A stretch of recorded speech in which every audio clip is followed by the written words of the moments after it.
तो आज के इस वीडियो में हम लोग जानेंगे Rishikesh Karnaprayag rail line project के बारे में। लगभग 125 किलोमीटर के इस रेल लाइन के बनने के बाद छोटा चार धाम यानी कि केदारनाथ, बद्रीनाथ, गंगोत्री और यमुनोत्री की यात्रा करना काफी आसान हो जाएगा। इस रेल लाइन की 85% से अधिक सेक्शन में कंस्ट्रक्शन की क्या स्पीड है ये देखिए। मात्र 26 दिनों में ही 1 किलोमीटर से ज्यादा लंबा टनल को कंप्लीट कर लिया गया। तो इस वीडियो में हम लोग इस रेल लाइन की रूट को समझेंगे, यानी कि ये चार धाम को कैसे कनेक्ट करेगा, फिट होगा।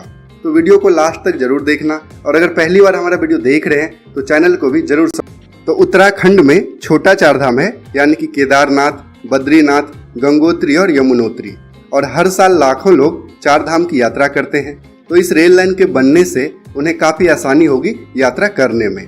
इसके अलावा उत्तराखंड में लगभग 350 किलोमीटर का इंडिया और चाइना का बॉर्डर है। तो इस रेल लाइन के बनने से हमारी आर्म्ड फोर्सेज को बॉर्डर तक पहुंचना एवं डिफेंस के प्रोडक्ट को भी बॉर्डर तक पहुंचाना आसान हो जाएगा। और इतना ही नहीं, पहाड़ी एरिया से काफ़ी ज़्यादा पलायन हो रहा है, यानी कि कनेक्टिविटी, फैसिलिटी और एम्प्लॉयमेंट नहीं होने के कारण लोग पहाड़ी एरिया से हटकर शहरों की ओर पलायन कर रहे हैं। तो इस रेल लाइन के बनने से पहाड़ों में कनेक्टिविटी बढ़ेगी और विकास के नए अवसर मिलेंगे। और सबसे महत्वपूर्ण है कि इस एरिया में इस रेल लाइन के बनने से टूरिज्म ग्रो करेगा। तो इतने सारे बेनिफिट होने के कारण इस एरिया में रेल लाइन की डिमांड काफ़ी पहले से ही की जा रही थी, लेकिन सबसे पहले 1996 में इस रेल लाइन के लिए सर्वे का काम स्टार्ट हुआ और फाइनली 2010-11 के यूनियन बजट में ऋषिकेश कर्णप्रयाग रेल लाइन को अनाउंस किया गया। तो फरवरी 2011 में ऋषिकेश कर्णप्रयाग रेल लाइन की घोषणा हुई और नवंबर 2011 में इस रेल लाइन के लिए फाउंडेशन स्टोन रखा गया। लगभग 125 किलोमीटर के इस रेल लाइन को 10 सेक्शन में डिवाइड करके इसका कंस्ट्रक्शन स्टार्ट हुआ, लेकिन शुरुआत के 5-6 साल तक इसमें कोई खास प्रोग्रेस नहीं दिखा।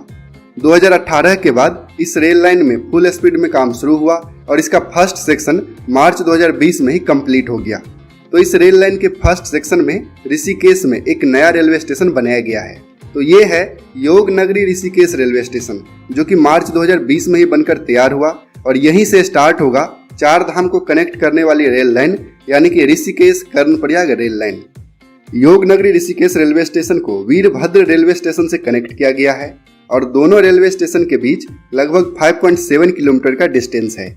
योगनगरी ऋषिकेश रेलवे स्टेशन काफी बड़ा और एक महत्वपूर्ण रेलवे स्टेशन होगा फ्यूचर में। इनफैक्ट ये उत्तराखंड का सबसे बड़ा और सबसे बिजी रेलवे स्टेशन होगा, देहरादून और हरिद्वार से भी बड़ा।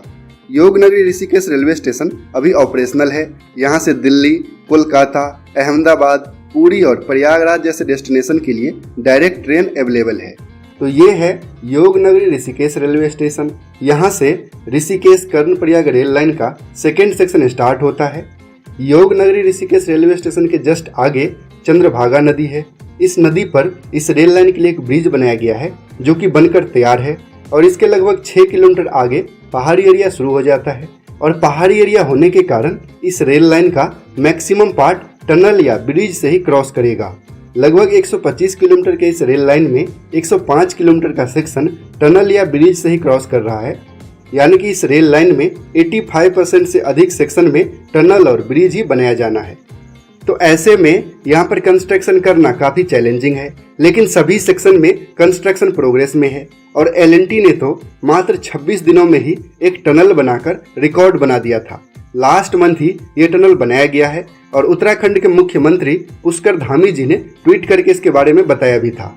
तो इस रेल लाइन में 17 टनल और 16 ब्रिजेस बनाया जाना है, जिसमें सबसे लंबा टनल लगभग 15 किलोमीटर का होगा, जो कि देवप्रयाग के पास बनाया जा रहा है। ये टनल इस रेल लाइन ही नहीं बल्कि इंडिया का सबसे लंबा रेलवे टनल होगा। तो लगभग 16,000 करोड़ रुपए के बजट से बन रहे इस रेल लाइन में टोटल 12 रेलवे स्टेशन बनाया जाएगा, जिसमें से कुछ मुख्य स्टेशन हैं शिवपुरी, ब्यासी, देवप्रयाग, श्रीनगर, धारी देवी, रुद्रप्रयाग, गौचर और कर्णप्रयाग। पिछले महीने राज्यसभा में रेलवे मिनिस्टर अश्विनी वैष्णव जी ने बताया कि इस रेल लाइन के लिए जमीन अधिग्रहण कंप्लीट हो गया है, सभी तरह का फॉरेस्ट और इन्वायरमेंटल क्लियरेंस मिल गया है, सभी ग्राम सभा से NOC भी मिल गया है, यानी कि अब इस रेल लाइन में कोई प्रॉब्लम नहीं है और सभी सेक्शन में इसका कंस्ट्रक्शन भी स्टार्ट है। और 2024 तक इस रेल लाइन को कंप्लीट होने की उम्मीद है। तो अब तक हम लोगों ने देखा कि इस रेल लाइन का क्या फायदा होगा और अभी इसका क्या स्टेटस है। तो चलिए अब देखते हैं कि इसका रूट क्या है, यानी कि यह चार धाम को कैसे कनेक्ट करेगा। तो सबसे पहले आप इस पिक्चर को देखिए, इसमें 3-4 अलग अलग कलर की लाइन है। तो पहले इसका मतलब समझते हैं इस लाइन की। तो जो ग्रीन लाइन है वो अभी फंक्शनल रेलवे लाइन है, यानी कि नवीबगंज, लक्सर, रुड़की, हरिद्वार, रायवाला, डोईवाला, देहरादून और ऋषिकेश, यानी कि ये रेल लाइन अभी फंक्शनल है। ये सभी रेलवे स्टेशन अभी ऑपरेशनल है। इनके अलावा ज़्यादातर लाइन येलो कलर की है, जिनके लास्ट स्टेशन हैं यमुनोत्री, गंगोत्री, सोनप्रयाग और जोशीमठ। तो yellow line proposed railway line है। इन लाइन के बनने के बाद इस एरिया तक रेल कनेक्टिविटी हो जाएगी। जैसे ऋषिकेश से कर्णप्रयाग का सेक्शन येलो और रेड कलर का है, यानी कि ये सेक्शन अभी अंडर कंस्ट्रक्शन है और अभी हमने इस रेल लाइन के बारे में डिटेल में जाना। यानी कि ऋषिकेश कर्णप्रयाग रेल लाइन चार धाम रेलवे का पहला फेज ही है। इस रेल लाइन के बनने से कर्णप्रयाग से केदारनाथ और बद्रीनाथ जाना आसान हो जाएगा। जैसे अभी बाय रोड ऋषिकेश से कर्णप्रयाग जाने में 6 से 8 घंटे का टाइम लगता है, लेकिन इस रेल लाइन के बनने के बाद 3 घंटे में ही ऋषिकेश से कर्णप्रयाग पहुंचा जा सकेगा। तो ये तो हो गया येलो और रेड लाइन जो कि अभी अंडर कंस्ट्रक्शन है। इसके साथ ही 4 और लाइन है जो कि बनाया जाएगा ताकि चार धाम रेलवे से कनेक्ट हो सके। इसका सर्वे भी हो गया है और इसमें लगभग 74,000 करोड़ रुपए खर्च होने का अनुमान है। तो पहला लाइन है कर्णप्रयाग से जोशीमठ तक। इस रेल लाइन की लेंथ है 68 किलोमीटर और इस रेल लाइन में 11 टनल और 12 ब्रिजेज बनाए जाएंगे और टनल की टोटल लेंथ हो जाएगी 63 किलोमीटर। तो इस रेल लाइन का 68 किलोमीटर में से 63 किलोमीटर के सेक्शन में टनल और ब्रिज ही बनाया जाएगा, यानी कि इस रेल लाइन का 90% से अधिक सेक्शन टनल और ब्रिज से ही होकर क्रॉस करेगा। और इस रेल लाइन में टोटल 4 रेलवे स्टेशन भी बनाया जाएगा।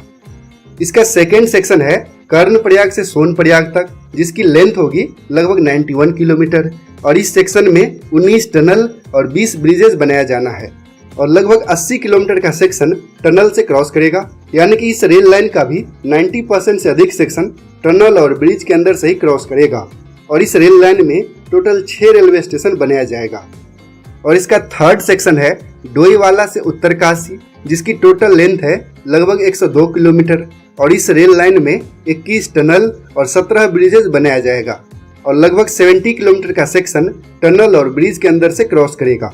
और इस रेल लाइन में टोटल 9 रेलवे स्टेशन बनाया जाना है। और इसका चौथा सेक्शन है उत्तरकाशी से बरकोट रोड। इसमें 17 किलोमीटर का एक टनल और एक रेलवे स्टेशन भी बनाया जाएगा। तो बरकोट से यमुनोत्री और गंगोत्री काफी नजदीक है। तो चलिए अब देखते हैं ब्लू लाइन, यानी कि सोनप्रयाग से केदारनाथ और जोशीमठ से बद्रीनाथ। तो ये सेक्शन अभी प्रपोज्ड है और इसमें रेलवे के प्रोटोटाइप को भी चलाया जा सकता है, यानी कि आने वाले टाइम में चार धाम तक रेलवे की डायरेक्ट कनेक्टिविटी हो जाएगी। और फर्स्ट फेज यानी कि ऋषिकेश से कर्णप्रयाग रेल लाइन के बाद इन चारों रेल लाइन में भी कंस्ट्रक्शन स्टार्ट होगा, क्योंकि इसका भी डिटेल सर्वे ऑलरेडी कंप्लीट है। खैर इसमें तो टाइम लगेगा, लेकिन 2024 तक ऋषिकेश कर्णप्रयाग रेल लाइन के बनने से चार धाम की यात्रा आसान हो जाएगी। इन पहाड़ी एरिया में कनेक्टिविटी अच्छी होगी, बॉर्डर तक पहुंचना आसान होगा और यहाँ पर विकास के नए अवसर खुलेंगे। तो आज के वीडियो में बस इतना ही। इस रेल लाइन के बारे में और डिटेल में जानने के लिए आप इस पुराने वीडियो को भी देख सकते हैं।